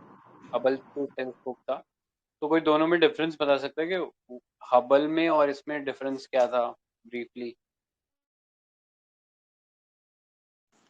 ये शायद जो जेम्स वेब है ये इंफ्रारेड कुछ टेक्नोलॉजी से आई गेस रेजोल्यूशन लेगा एंड वो विदाउट उसके ले रहा था, मतलब इतना मुझे आइडिया नहीं है, बस ये पता है कि इंफ्रारेड। करेक्ट है। मतलब जो हबल टेलीस्कोप था वो वर्क कर रहा था विजिबल लाइट रेडिएशन के अंडर। मतलब जो लाइट हम लोग देख सकते हैं उसी लाइट पे वो चीजों को डिटेक्ट कर रहा था। लेकिन जेम्स वेब टेलीस्कोप जो है ये उससे भी और आगे जाकर इंफ्रारेड रेडिएशंस को डिटेक्ट कर रहा है, ठीक है। सो कोई इंपॉर्टेंस बता सकता है कि इंफ्रारेड रेडिएशन डिटेक्ट करने से ज्यादा इंपॉर्टेंट कैसे हो गया ये? इमेजेस और क्लियर दिखेगा। नहीं आई वेवलेंथ थिंक ये ज्यादा है ना उसकी, तो ज्यादा दूर वेवलेंथ, तक का देख वेवलेंथ सकता है। ज्यादा है। राइट। हाँ, बट लेकिन एक में सबसे ज्यादा बड़ा इम्पोर्टेंस क्या है, जो कॉस्मिक एंशियंट मतलब पुराना जो कॉस्मिक वेव्स था, जो यूनिवर्स जब फॉर्म हुआ था तब से चल रहा है वो कॉस्मिक वेव्स, तो वो मोस्टली इंफ्रारेड रेडिएशन के फॉर्म में अवेलेबल है अभी भी, ठीक है। तो उनको डिटेक्ट करने में भी वो हेल्प करेगा। तो एक तरीके से अर्थ का फॉर्मेशन कैसे हुआ उस चीज को डिटेक्ट करने में कर पाने में वो एक इम्पोर्टेंट रोल प्ले करेगा, ठीक है। ये तो हुआ उसके वर्किंग के हिसाब से। दूसरा, दोनों की पोजीशन में भी डिफरेंस था। तो हबल स्पेस टेलीस्कोप जो है वो लो अर्थ ऑर्बिट में प्रेजेंट था, और ये जो पॉइंट है ये लेग्रांजियस ऑर्बिट में प्रेजेंट रहेगा। तो कोई ये बता दो लेग्रांज पॉइंट होता क्या है, ये क्या सिग्निफिकेंस होता है इसका? मतलब ये वो पॉइंट्स होते हैं जहाँ पे मतलब स्पेस के अंदर जहाँ पे ग्रेविटेशनल फोर्स होता है ना दो बॉडी का, तो वहाँ वो बैलेंस्ड होता है, तो उनको थोड़ा कम फोर्स लगाना पड़ता है। राइट। तो हाँ, आई थिंक सही एक्सप्लेन कर दिया कि दो बॉडीज हैं, उनकी वजह से जो ग्रेविटेशनल पुल की वजह से वो एक जगह स्टेडी खड़े हो जाते हैं, ठीक है। तो फिर वो मेजर कर सकते हैं ये सब। तो ये चीज़ याद रखना कि ये नासा ने तो बनाए, मतलब मेजॉरिटी तो नासा का रोल है, लेकिन इसमें यूएसए और कैनेडियन स्पेस एजेंसी भी इन्वॉल्व है, ठीक है। तो इंडिया को कोई मिशन है क्या लेग्रेंजिस पॉइंट को लेके? आदित्य L1 वो सोलर प्रोब है। करेक्ट। तो वो सोलर प्रोब है, और ये सोलर ऑब्जर्वेटरी है, ठीक है। तो ये चीज़ इम्पोर्टेंट है। और कुछ ऐड करना है किसी को?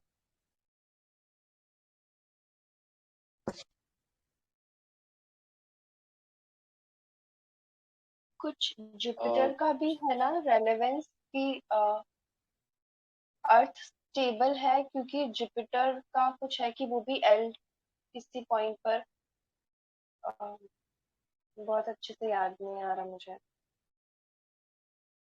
किसी और ने पढ़ा है? ठीक है, आइडिया है किसी को? ठीक है, तो एक क्वेश्चन मैं पूछता हूँ कि एक प्लैनेट के कितने लैग्रेंज पॉइंट हो सकते हैं with respect to sun? 5। Correct है, तो 5 लैग्रेंज पॉइंट होते हैं। और इसके अंदर अगर हम बात करें तो जो 3 पॉइंट्स होते हैं वो अनस्टेबल होते हैं थोड़े से, L1, L2 और L3 अनस्टेबल होते हैं।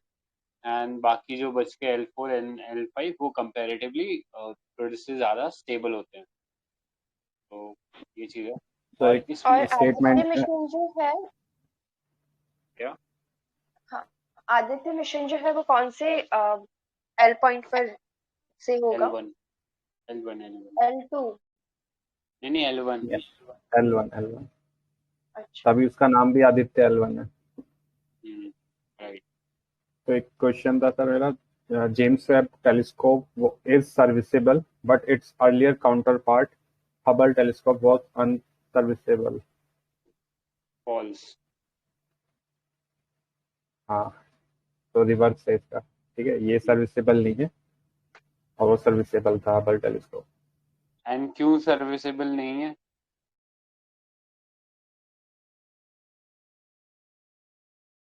क्योंकि पहले वाले की बात करें तो वो तो लो अर्थ ऑर्बिट में था, वहां तक तो हम लोग ऑलरेडी, हमारे इतने सारे मिशन चल रहे हैं, इंटरनेशनल स्पेस स्टेशन भी है, तो वहां तक तो लोग जा सकते हैं। लेकिन ये तो लेग्रेंजेस पॉइंट में है, मतलब ये अर्थ के इन्फ्लुएंस से बहुत आगे हो गया, तो वहाँ पे आई थिंक जाना थोड़ा मुश्किल है इस सेंस में। तो इसलिए इसको नॉन सर्विसेबल के तरीके से ही बनाया गया है कि हाँ, ये अगर खराब होता है तो फिर रिपेयर नहीं होगा, ठीक है। क्योंकि हाँ, ये डिस्टेंस भी देखो, हबल की कुल 507 किलोमीटर पे था वो, और ये है 1.5 मिलियन किलोमीटर।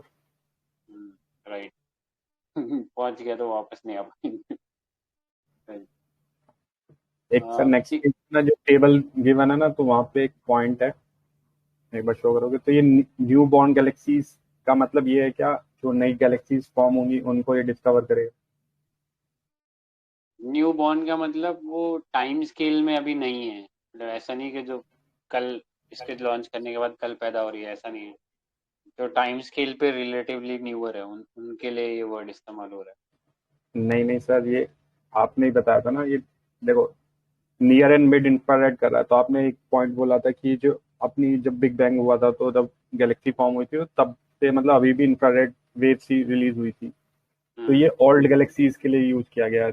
तब की जो न्यू बॉर्न गैलेक्सीज थी उस टाइम जब हुआ था तो उनके लिए है ये, तो यहाँ थोड़ा कंफ्यूजिंग लिखा हुआ है। साथ में ईयर देखो ना, 13.5 billion years ago, and Hubble देखो किसको कैप्चर कर रहा था, 12.5 बिलियन ईयर्स एगो। फिर बीच में 1 बिलियन ईयर अगो का गैप है क्या? हाँ हाँ, मतलब 1 साल यंग हो गया ना वो। अच्छा। ठीक है। आपने तो बोला था ना ये वाली पॉइंट, तो इंफ्रारेड वाला क्यों यूज कर रहे हैं, मतलब हाँ हाँ हाँ। ये उसको सपोर्ट कर रहा है ना। राइट। ठीक है।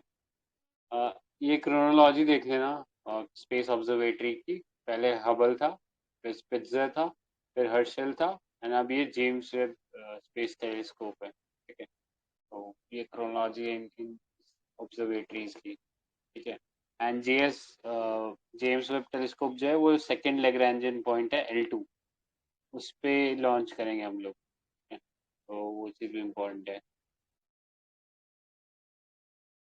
और कुछ ऐड करें किसी को?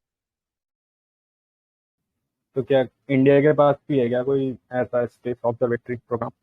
है ना, एस्ट्रोसैट है इंडिया का। तो ये भी पढ़ लेना, मतलब ये फोर्थ है, मतलब इंडिया ऐसा। उससे पहले सिर्फ यूएसए, रशिया एंड जापान के पास। थोड़ा स्ट्रेंज लगता है क्योंकि चाइना का ऐसा सच कोई प्रोग्राम नहीं है।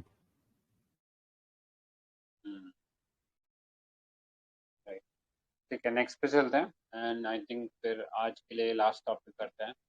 So next is Parker mission. तो ये बता सकते हैं ये किस चीज़ के लिए?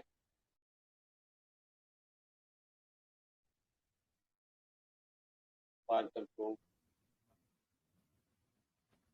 तो ये मतलब जो सोलर प्रोब के लिए था, और इसने फर्स्ट टाइम मतलब ऐसा प्रोग्राम है जिसने सन की जो अपर एटमॉस्फेयर है उसको टच किया है, मतलब कोरोना को टच किया है। राइट, तो कोरोना का टच किया है।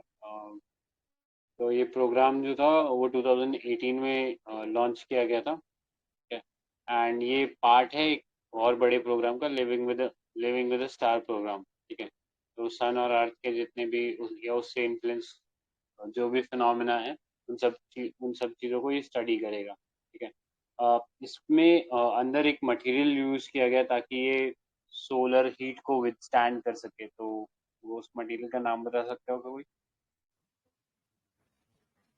Carbon composite shield.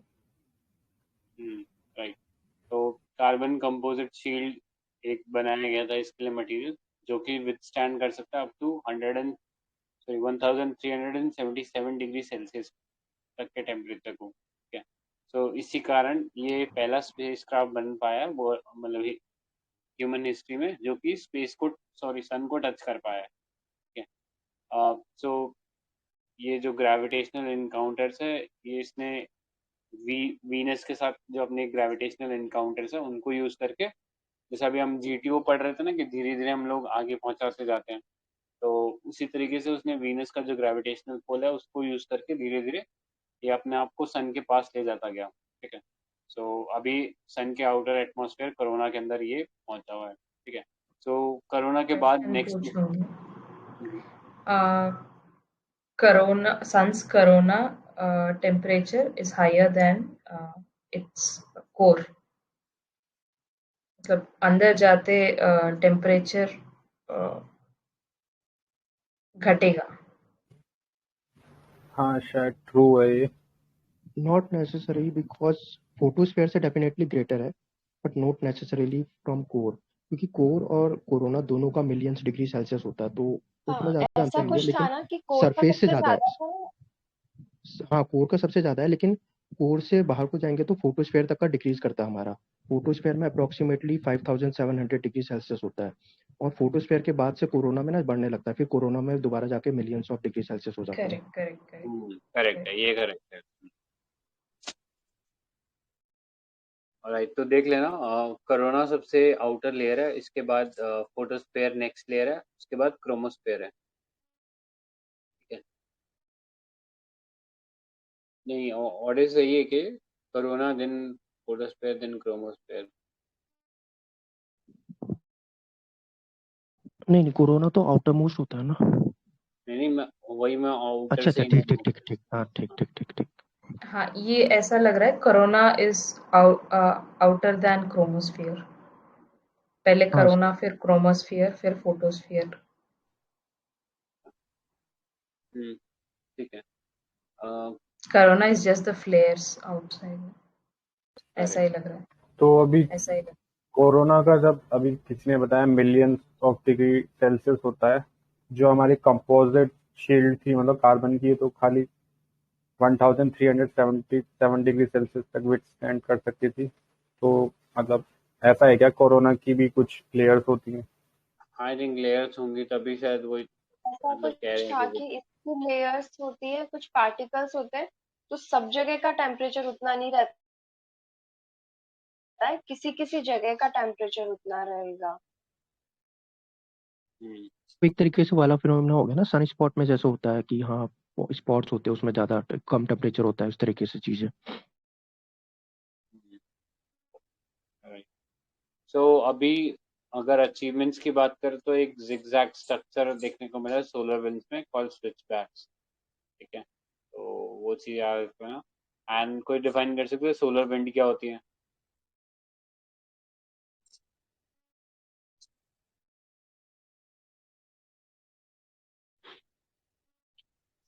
Solar wind में कुछ ऐसा था कि फोटोन और एक्सरे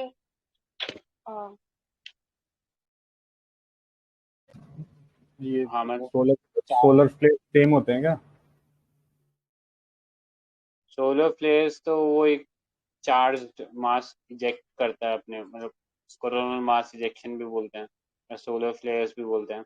एक बहुत ज़्यादा चार्ज इलेक्ट्रॉन्स का वो एक प्लाज्मा कह सकते हैं वो रिलीज कर देता है एंड वो पूरे सोलर सिस्टम में फैल जाता है। कई बार उससे हमारे इलेक्ट्रॉनिक इक्विपमेंट्स डैमेज भी हो सकते हैं। ठीक है, तो वो वाली चीज़ है, मतलब सिमिलर लाइंस पे ही है, सिमिलर कॉन्सेप्ट्स ही हैं कि सोलर विंड्स चलते हैं, मतलब सोलर के फ्लेयर्स चलते हैं। ठीक है, तो सिमिलर ही कॉन्सेप्ट है। हाँ तो बस उसमें ये देख लेना, ये एक zigzag पैटर्न देखने को मिला जिसको स्विच बैक्स बोला गया है। ठीक है, एंड एक बाउंड्री है एल्फिन क्रिटिकल बाउंड्री, तो ये क्या है? वही जो मैं बता रहा, outer as of the corona. Correct. तो प्रॉब्ली इसने आई थिंक वहीं तक टच किया है तो इसलिए बचा हुआ, अदरवाइज तो हमने टेम्परेचर देखा मिलियन डिग्री सेल्सियस तक जा रहा है। तो यस यही है। स्टेटमेंट है मेरा सच। To earth shift its magnetic field every 100 years। True है फॉल्स है? ट्रू है। ट्रू। तो फॉल्स है। एक्चुअली ये 11 years में करता है, एवरी 11 years। श्योर है क्या ये? राइट राइट, याद आया। हाँ हाँ हाँ हाँ, श्योर, मतलब याद आ गया ये। सन स्पॉट के लिए भी तो यही बोलते हैं 11 ईयर का साइकिल होता है। तो उसी से रिलेटेड होगा। और अर्थ कितने ईयर्स में शिफ्ट करती है? यूपीएससी का पीवाईक्यू है। अच्छा, तो 11 ईयर आंसर है ना उसका तो? अरे सर, सन का है ना 11 year, तुम्हें अर्थ का पूछा है अब। अच्छा वही मैं पूछ रहा था। हाँ ठीक है, सन के लिए तो 11 ईयर्स का वो सन स्पॉट साइकिल पढ़ते हैं। ठीक है, अर्थ का प्रॉब्ली 100 ईयर्स है क्या? अरे सर, 100 year होता तो अब तक आप मतलब सैटेलाइट तो सारे खराब हो चुके होते ना। अच्छा कितना है? एवरी 100 year होता तो मतलब आप इमेजिन करो, नॉर्थ साउथ जाता, साउथ नॉर्थ हो जाता, जीपीएस सब फेल हो जाते। Correct correct. कितना है फिर? मिलियंस ऑफ ईयर्स है ना सर इसका, काफी ज्यादा। मिलियंस भी नहीं है, मिलियंस तो बहुत ज्यादा हो गया। 1000 ले लो फिर। 1000 नहीं है, 1 लाख ईयर है। अच्छा ठीक है। तो ये यूपीएससी का पीवाईक्यू भी है, तो उसमें लिखा था उन्होंने 100,000। ठीक है, तो 100,000 मतलब 1 लाख। हम्म,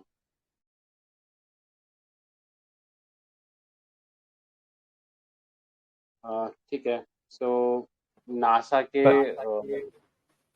हाँ एक और क्वेश्चन है। Sweep, whisper, ISIS and field, it is related, sometime recently in news, it is related to dash। Option नहीं है मेरे पास। एक बार वापस रिपीट कर दोगे? Sweep, whisper, WISPR, ISIS and fields, these terms were in news, it is related to dash। मतलब इसी topic से रिलेटेड है ये, बट क्या है ये?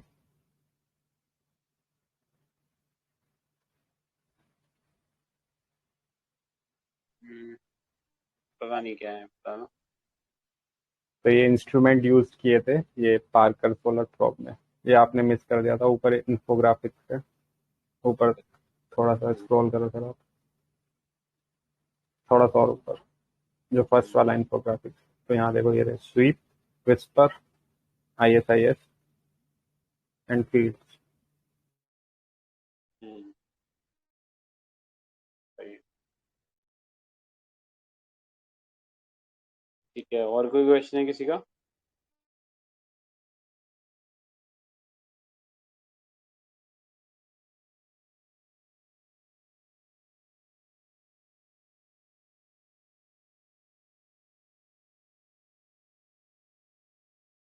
हेलो, और कोई क्वेश्चन है क्या किसी का? देखो, ये जो सन वाला पूछा था मैंने, यहाँ given every 11 year.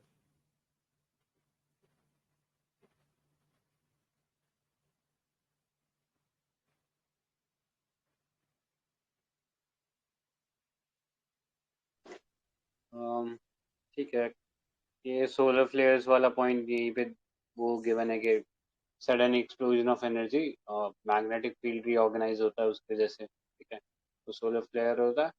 And sometimes solar flare के साथ एक हॉट प्लाज्मा भी निकल जाता है जिसको कोरोनल मास इजेक्शन बोलते हैं, ठीक है। एंड ये जो सोलर रेडिएशन जो निकलते हैं या इनसे निकलने वाले जो इलेक्ट्रॉन चार्ज इलेक्ट्रॉन्स होते हैं वो अर्थ के एटमॉस्फेयर पे आते हैं, तो वो नॉर्दर्न साउथ पोल पे जमा हो जाते हैं। तो कोई रीजन बता सकते हैं क्यों नॉर्दर्न साउथ पोल पे जमा हो जाते हैं? क्योंकि अर्थ की मैग्नेटिक फील्ड से इंटरेक्शन करते हैं ना, तो वो उनको शिफ्ट कर देते हैं नॉर्थ एंड साउथ पोल में। फिर वहाँ पे aurora borealis and aurora australis मतलब फॉर्म होते हैं, जो क्लाउड्स होते हैं मतलब लाइट्स के फॉर्म में। करेक्ट करेक्ट, जो पोलर लाइट्स होती है, तो ऑरोरा बोरेलिस नॉर्थ पोल में और ऑरोरा ऑस्ट्रेलिस वो साउदर्न पोल में देखने को मिलती है, ठीक है, तो इन्हीं का ही इफेक्ट होता है। राइट, सो नेक्स्ट हेलियोस्फीयर क्या होता है, कोई ये बता सकता है? What is heliosphere?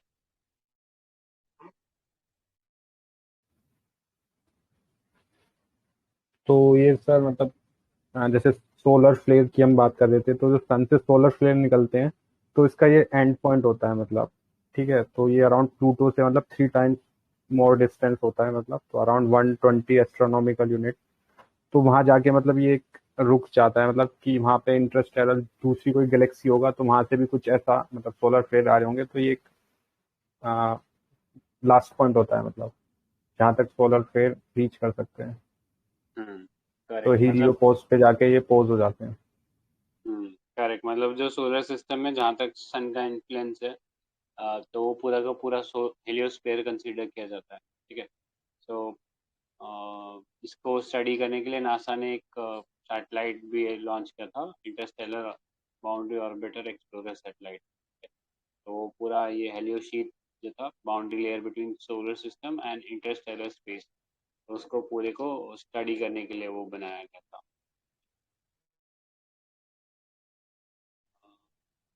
और किसी को कुछ ऐड करना है क्या?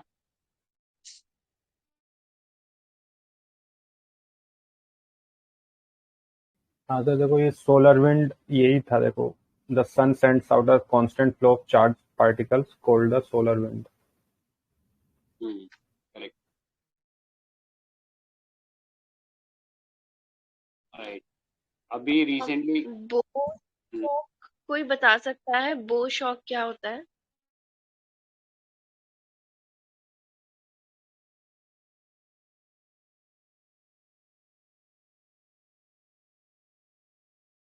एक बार रिपीट करना वापस।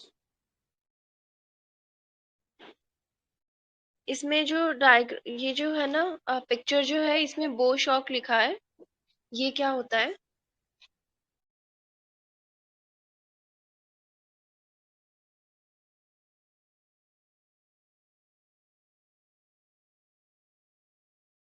Okay. अम,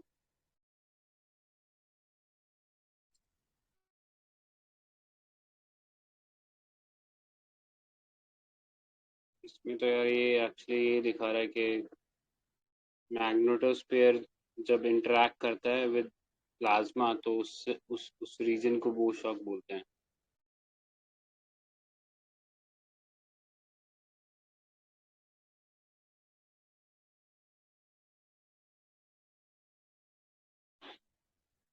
हाँ मतलब ओके, मैं कहीं क्वेश्चन देखा था, तो एक बार देख लेना इसको, मैं भी अभी भूल रही हूँ कि इसमें क्या था एग्जैक्टली। अर्थ का भी एक्चुअली ये होता है ना, अर्थ का भी ये होता है बो शॉक तो।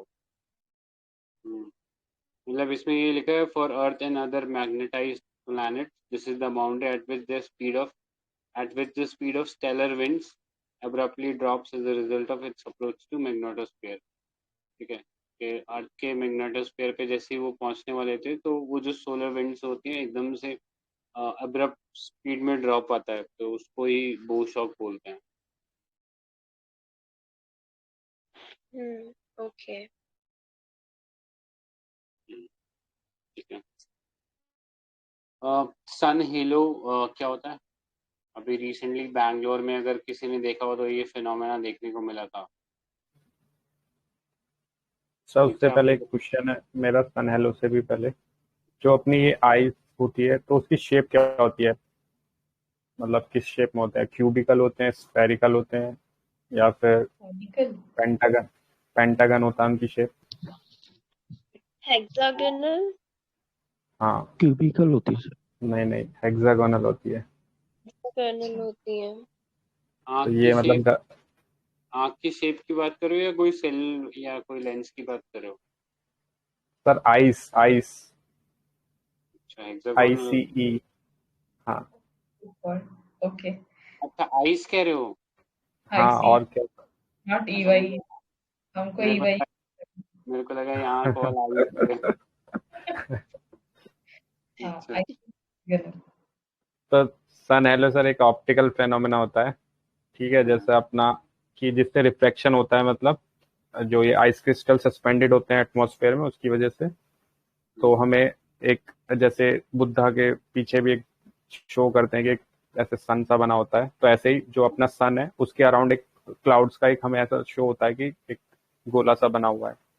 तो इसकी वजह से होता है। तो यहाँ रिफ्रैक्शन इंपॉर्टेंट है, तो कंफ्यूज करने के लिए रिफ्लेक्शन लिख सकता है।